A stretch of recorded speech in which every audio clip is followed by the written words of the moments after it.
Mesdames et messieurs, bonsoir et bon début de semaine à tous. Le président Denis Sassou Nguesso a regagné Brazzaville dimanche 9 octobre au terme d'une visite de 48 heures à Kinshasa où il est arrivé samedi. Le président de la République du Congo s'est entretenu avec son homologue de la République démocratique du Congo, Félix Antoine Tshisekedi, sur les questions bilatérales et régionales. Ils ont également discuté de la crise sécuritaire qui sévit actuellement à l'est de la République démocratique du Congo et les territoires de Kwamouth dans le Grand Bandundu. Chemima Wanja nous en parle. C'est ce samedi 8 octobre que Denis Sassou Nguesso, président du Congo-Brazzaville, a atterri dans l'enceinte du palais présidentiel à Mongalima. Le président du Congo-Brazzaville a été accueilli chaleureusement par le président Félix Tshisekedi. Cette rencontre avait prévu des entretiens entre les deux chefs d'État sur les questions liées à la coopération bilatérale et régionale. Un regard a été appuyé sur les questions sécuritaires à l'est du pays et dans le Mai-Ndombe et ses conséquences humanitaires. Denis Sassou Nguesso a manifesté à son tour la volonté de pouvoir réconcilier les deux présidents, notamment de la RDC et du Rwanda, dans le but de trouver une solution face aux escalades enregistrées ces derniers jours entre les deux pays. Entre-temps, Félix Tshisekedi et Sassou Nguesso sont aussi politiquement impliqués dans le projet de construction du pont-route rail qui va relier Kinshasa et Brazzaville dans le but d'accélérer les échanges commerciaux entre les deux pays et d'assurer la continuité et la fluidité du transport. Un accent a également été mis sur la gestion des forêts du bassin du Congo. Ce tête-à-tête a été une opportunité pour les deux chefs d'État de faire le tour d'horizon des questions d'intérêt commun entre les deux pays voisins et leurs peuples respectifs. Denis Sassou Nguesso a quitté Kinshasa dimanche à l'issue d'un séjour de 24 heures. Dans un autre chapitre, sachez que l'honorable Junior Nemba Lemba était ce dimanche au quartier Mapela dans la commune de Massina. L'élu de Tchangou, lors de son meeting, a eu un véritable échange avec sa base à qui il a promis une cabine électrique et les travaux de curage pour protéger la population victime des inondations. Et Genitumba. Tous les ingrédients étaient réunis pour rendre agréable le passage du rapporteur de l'Assemblée provinciale au terrain Mapela à Massina. Léon Junior Nemba Lemba est adulé par les maraîchers des Tchangou qui ont fait massivement le déplacement du terrain pour l'écouter. Junior Nemba Lemba a sungi biso a bonse so ba di ki place mai bandaki ko kota e kota biso lisusu te pona biso to monyenda ko sunga biso ko biso to sungene eloko moko a sunga biso na ko bonse biso nzela pe to zo mona nde to ta na ba TV a sunga biso pe ba mama bilanga po zo lobela biso partout na bisika nyonso. L'élu des Tchangou aime aussi la jeunesse qu'il considère comme l'avenir du demain. C'est à 16h20 que Léon Junior Nemba Lemba est arrivé au terrain Mapela, accueilli par une foule compacte. L'homme est venu échanger avec ses électeurs.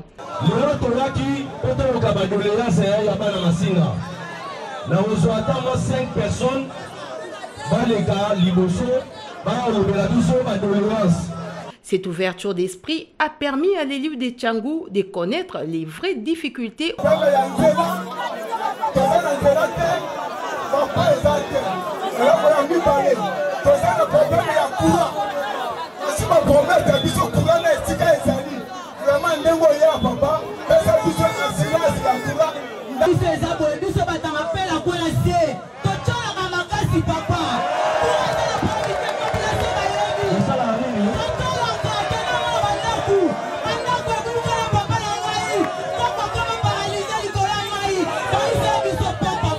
très attentif et surtout soucieux d'améliorer les conditions de vie du Kinois.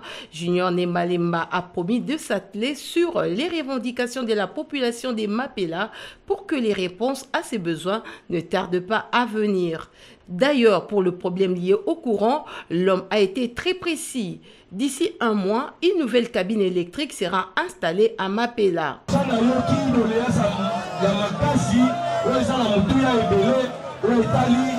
Cabine en courant. Maman déjà, tracteur déjà écoya pour ça la tirage là. Donc si la liste sous la Mapela. Et ça là haut. Déjà dans ma coquine na muke topesaka déjà sac à maïs et papa yolo pour tozokundana na ye mpona bainondation esalema te yango ezala mpena malamu makasi tobengisa tracteur aya mpo atravaille na rivière mpona bozina lisusu te. En père des familles, l'initiateur de la fondation Tosungana n'est pas allé bredouille à la rencontre de ses électeurs. Plusieurs sacs de riz et une importante somme étaient remis à la population. Il a par la même occasion récompensé les membres de sa fondation pour leur fidélité. Ainsi, une voiture de marque IST a été remise à Josué Lokosa et 2 motos aux 2 autres membres de la fondation jugés fidèles et efficaces. Et la grande surprise, une moto était remise à une veuve choisie par hasard dans la foule.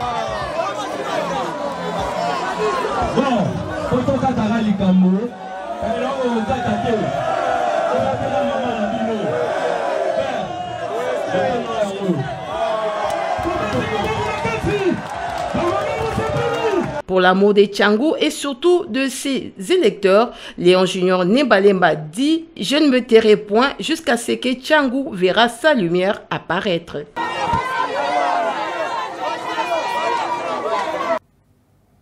En éducation, le ministre de l'enseignement primaire, secondaire et technique, Tony Mwaba, a reçu en audience ce lundi 10 octobre 2022 dans son cabinet de travail l'ex-ministre de la Communication et Médias, Lambert Mende, venu lui apporter ses encouragements et les féliciter pour la matérialisation de la vision du chef de l'État dans la mise en œuvre de la gratuité de l'enseignement primaire. Par la même occasion, les patrons de l'EPST a échangé également avec une délégation de l'association de professeurs de l'Université de Kinshasa, l'encourageant pour les bonnes réalisations de son secteur. Serge Kimbila.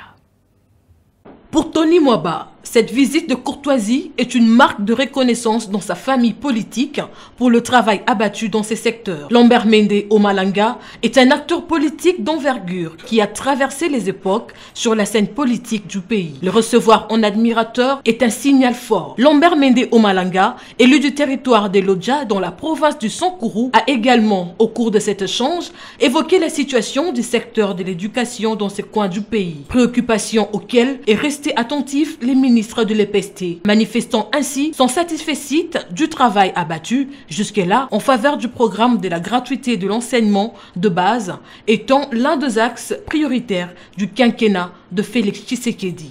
Eh bien, je suis venu d'abord faire honneur à un jeune frère qui assume à notre satisfaction à tous ses responsabilités à la tête de ce grand ministère dont dépend l'avenir de notre pays, et porter à sa connaissance un certain nombre de préoccupations qui ont trait au fonctionnement du secteur dont il a la charge dans la province du Sankourou, dont je suis le doyen des députés nationaux, et particulièrement dans le territoire de Lodja, dont je suis l'élu.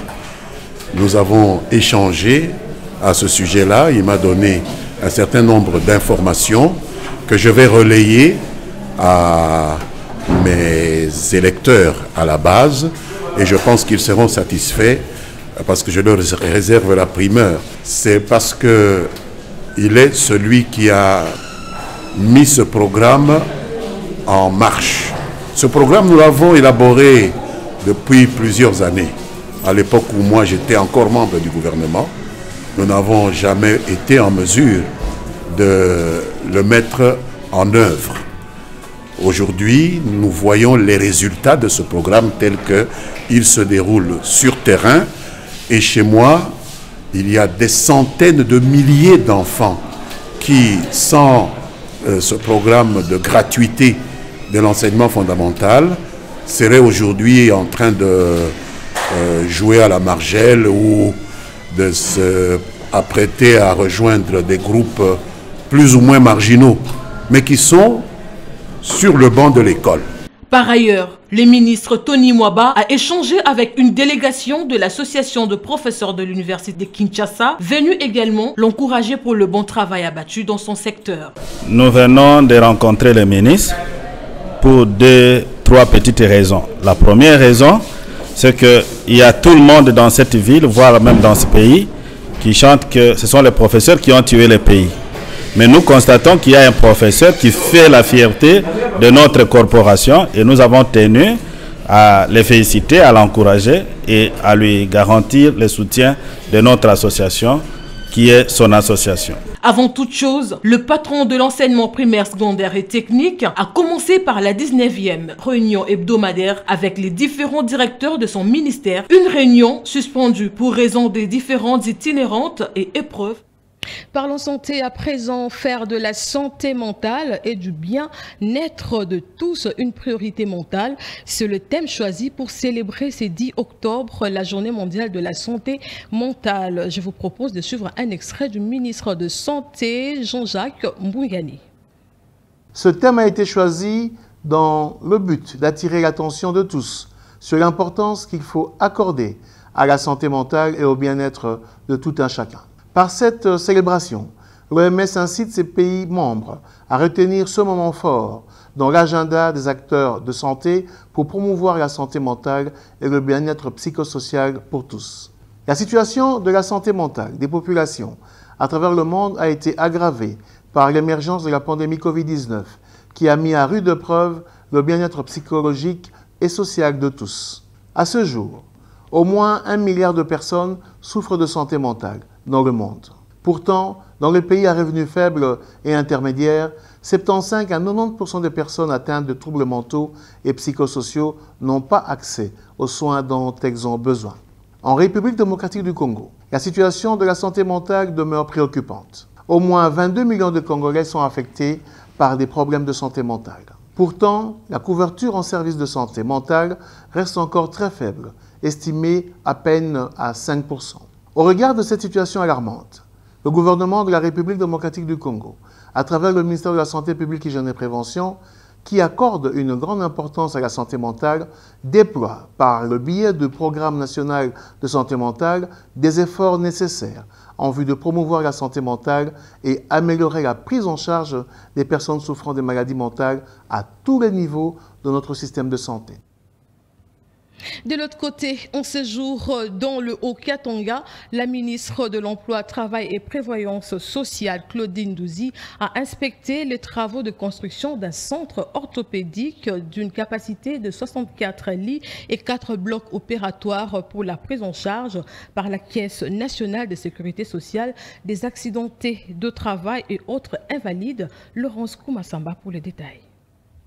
Lubumbashi, capitale économique de la République démocratique du Congo, sera bientôt doté d'un centre orthopédique régional ultramoderne d'une capacité d'accueil de 64 lits avec 4 blocs opératoires pour la prise en charge par la Caisse nationale de sécurité sociale, CNSS, des accidentés du travail et autres invalides. Les travaux de construction sur la route Kasenga de cette formation médicale en collaboration avec une firme allemande très expérimentés en la matière ont fait l'objet, samedi 8 octobre 2022, d'une visite d'inspection de la ministre de l'Emploi, Travail et Prévoyance sociale, Claudine Douzy Mwakembe, qui tient à la mise en œuvre de la vision du chef de l'État relative à la protection sociale et à la couverture santé universelle. C'était sous la conduite de la présidente du conseil d'administration de la CNSS et de la directrice provinciale de cet établissement public au Haut-Katanga. Nous sommes venus nous rendre compte en fait de comment se passent les travaux sur les chantiers. Il est question d'installer ici un centre orthopédique, non seulement orthopédique, mais on a également décidé d'élargir les centres pour l'accueil d'autres cas de maladies. Nous sommes dans une province minière où il y a des accidents de travail. Signalons qu'après le Haut-Katanga, le numéro 1 de l'emploi en République démocratique du Congo, à la tête d'une forte délégation d'inspecteurs du travail, devra se rendre aussi au Lualaba, question de palper les réalités sur les conditions du travail, non seulement dans les structures placées sous sa tutelle, mais aussi et surtout dans certaines entreprises minières. Une délégation de la Commission électorale nationale indépendante séjourne en Belgique, conduite par le deuxième vice-président de la centrale électorale. Cette délégation a profité de son séjour pour organiser un cadre de concertation avec le membre de la diaspora de la Belgique. Suivez. En séjour des prospections en Belgique, en prévision du vote des Congolais de l'étranger, Didi Manara a organisé un cadre de concertation avec les Congolais résidant en Belgique. La session d'information et d'échange qu'a conduit le deuxième vice-président de la CENI était axée essentiellement sur l'évaluation du processus électoral en cours et les préparatifs de l'identification et enrôlement des électeurs, notamment dans le Royaume de Belgique. Le deuxième vice-président de la CENI a expliqué à l'auditoire pourquoi le choix de 5 pays pour le premier vote des Congolais de l'étranger. À ce sujet, Didier Manara a indiqué que pour des raisons de confiance, tous les pays voisins, dont le Rwanda, étaient exclus. D'abord, nous avons exclu tous les pays limitrophes. Tout ce comme pays Rwanda, Burundi, tout ça, Ouganda, vous savez, avec la porosité de nos frontières, c'est très compliqué. Et chose étonnante, même si les gens disent que non, au pays en RDC, les choses ne marchent pas. Lorsque vous allez dans un pays comme le Rwanda, c'est tous les Rwandais qui veulent avoir la carte d'électeur du Congo. On ne comprend pas. Le deuxième vice-président de la CENI est aussi revenu sur le choix porté sur l'entreprise devant fournir le matériel pour enrôler les électeurs.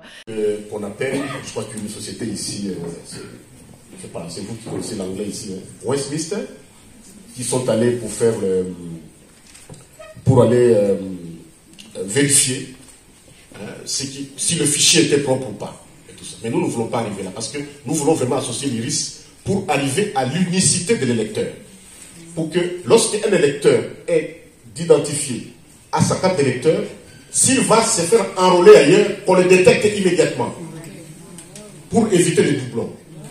Et il n'y a que cette société-là qui est arrivée à faire ça, à détecter l'IRIS.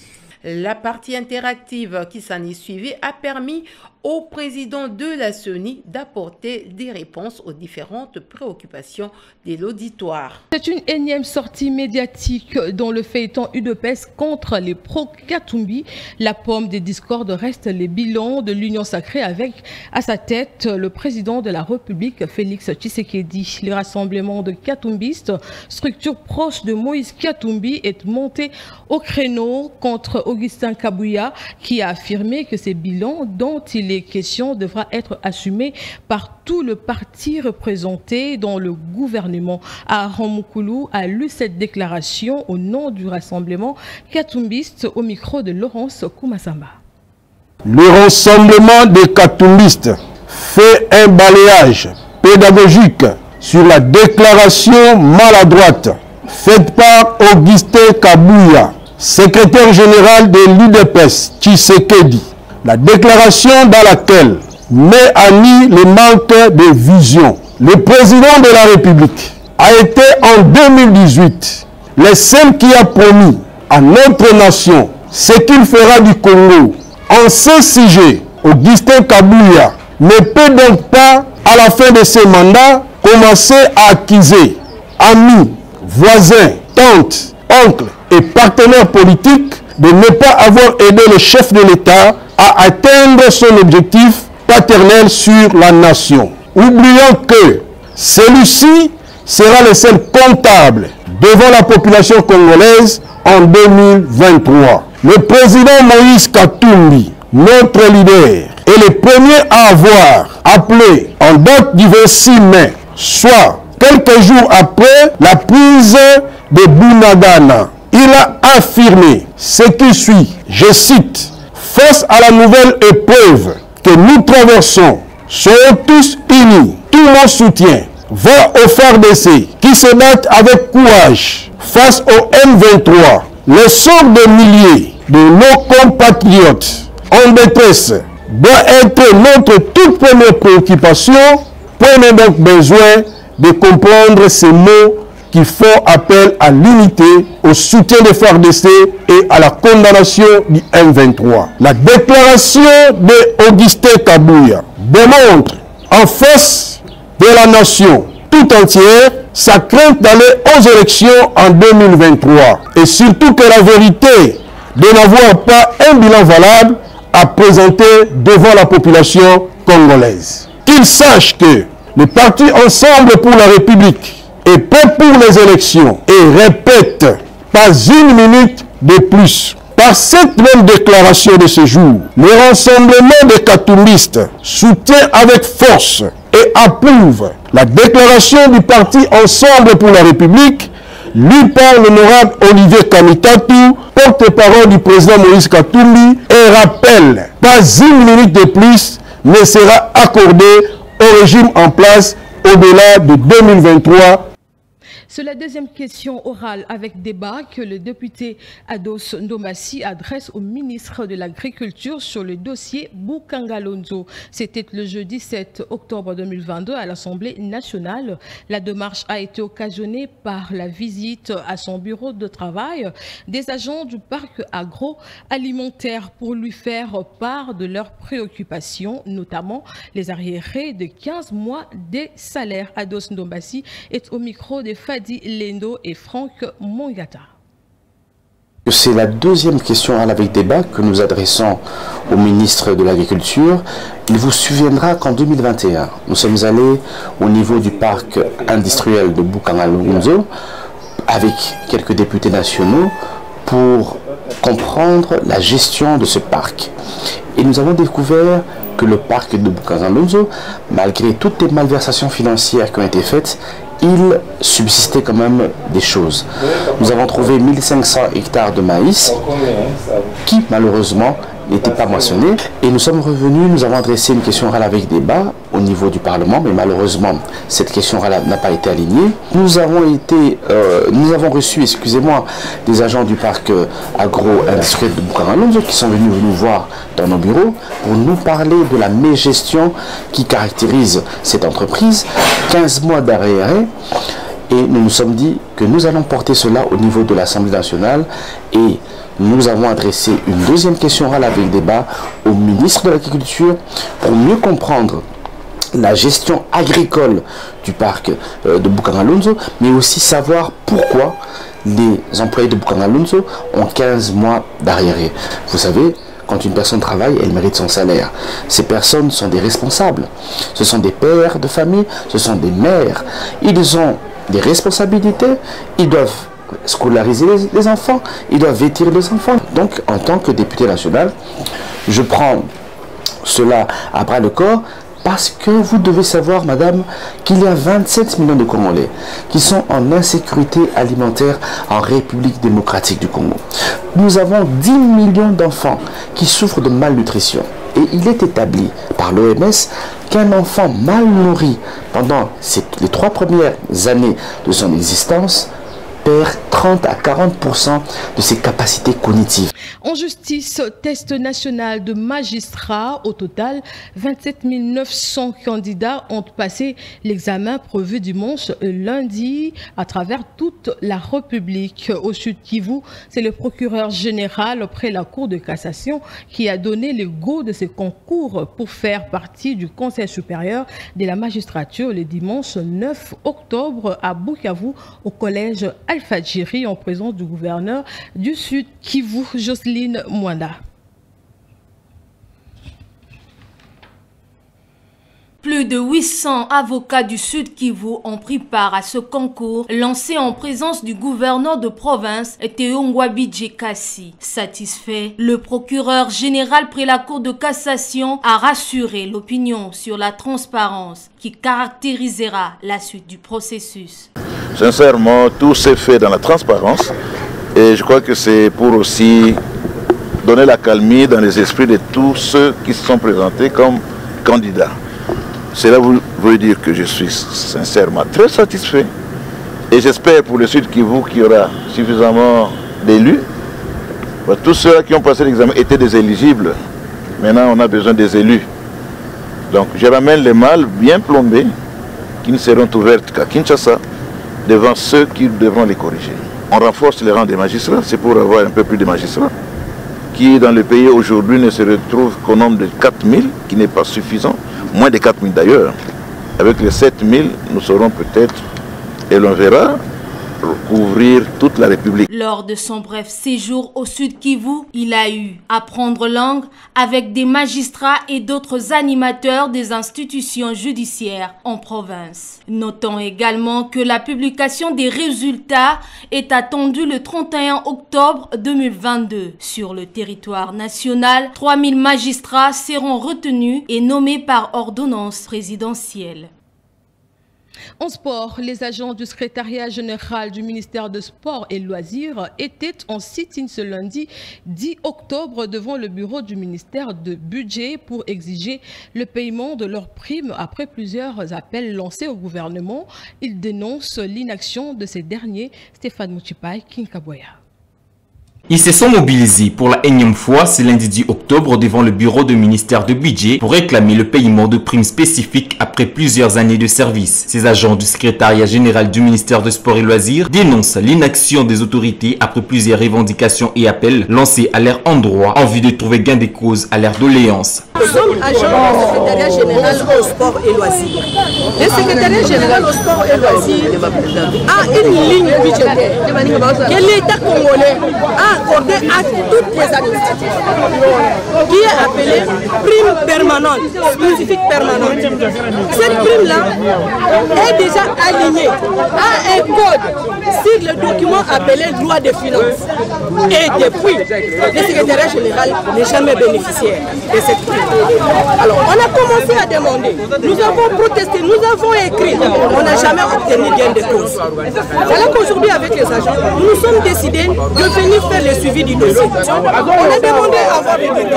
On nous dit que les dégâts ne peuvent pas nous recevoir sans audience et que pour le moment, nous devons saisir l'autorité officiellement pour que l'autorité puisse prendre connaissance de nos revendications afin de réagir. Voilà pourquoi on est descendu, parce que ça ne sert à rien de rester là-bas, il n'y a pas de solution. Tout le monde qui est là, ce sont les gens qui se sont ligués contre nous, c'est un réseau, ils savent ce qu'ils font de notre argent, donc ça ne sert à rien d'aller avec eux. Si l'état de droit existe, eh bien ça doit commencer avec nous ici, parce que nous aussi, nous sommes agents de l'État. Par la même occasion, ces agents comptent saisir les institutions des patrouilles financières et des renseignements pour traquer les détourneurs. Nous allons écrire, nous allons saisir les autorités, nous allons saisir le président de la République, nous allons saisir les chefs du gouvernement, nous allons saisir la NER, nous allons saisir toutes les institutions concernées, même l'IGF sera saisi, la NER aussi sera saisi. Ces agents s'attendent à des solutions idoines afin de mettre fin à cette crise qui handicape ces secteurs. Puis démarrage dimanche 9 octobre de la saison 2022-2023 du championnat national de la Division 1. Nous sommes en football. 3 affiches étaient au programme à Kinshasa, au stade de Martyr. Baptême de feu pour la formation de Céleste qui a perdu 2-3 son premier match à la Lina Foot face à l'US Chinkuku. Kouya Sport et JSK ont fait match nul et vierge. Le choc de la journée entre Rangers et Sanga Balende non plus n'a pas connu de vainqueur. Score final, un but partout. Là, je vous propose les réactions de coach Mabokie Mouzangou, entraîneur de Rangers, et Daouda Loupembe de Sanga Balende. Merci. Être déçu, oui, mais non aussi. Pourquoi? Parce que oui, parce qu'il y avait de la place pour prendre ces 3 points aujourd'hui. On a pêché sur un petit détail, un deuxième ballon qu'on n'a pas si géré. Et ça nous a coûté ces buts, cette égalisation fatale. Mais bon, pas parce que vous conviendrez avec moi que nous venons à peine de commencer. Les automatismes ne viennent pas de sitôt, ce n'est pas évident. Mais on a si joué un match, je pense, plaisant. Bien satisfait, c'est trop dit, parce qu'on était venu pour gagner les matchs. Écoutez, ils ont marqué sur vraiment une grande... la balle était à grande distance, comme ça touche encore l'un de nos joueurs, et ça déviait, c'est ainsi qu'on a encaissé.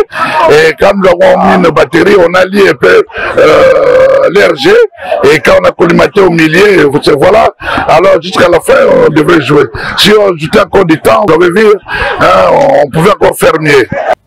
Voilà, c'est par cette note sportive que nous mettons à terme à ce journal. Merci de votre fidélité. Le prochain rendez-vous d'actualité, c'est demain à la même heure sur la même chaîne. Entre-temps, restez branchés sur le programme de Tosungana Télévision. Au revoir.